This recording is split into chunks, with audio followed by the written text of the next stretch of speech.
খরচা পড়ে।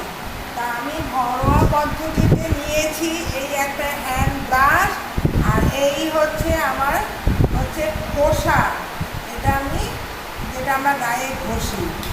এই যে এই সুন্দর পাটা আমার বাড়িতে এসেছে পার্লারে ওর পেডিকিউর করার জন্য।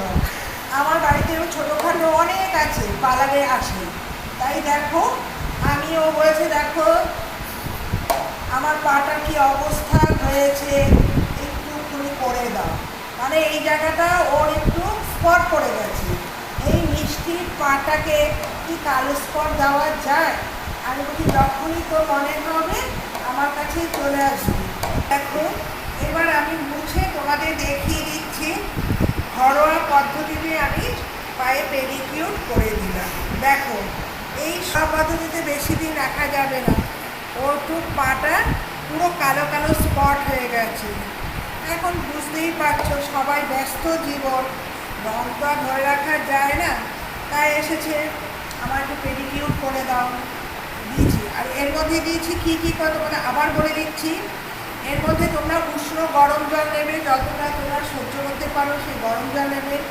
গরম জলের মধ্যে পাতিলেবুর রস দেবে। পাতিলেবুর রস দেওয়ার পর একটু বেকিং সোডা আর একটু ভিমবার বলছি ক্লিনিক প্লাস শ্যাম্পু দেবে, কিন্তু কোনো হোয়াইট শ্যাম্পু, কিন্তু কোনো কালারিং শ্যাম্পু দিয়ে কিন্তু পেডিকিউর হয় না। তোমরা কেন পার্লারে যাবে পেডিকিউর করতে, আমার কাছে চলে আসবে, আমি সব ধরনের ঘরোয়া পদ্ধতিতে পেডিকিউর বলো হ্যানা।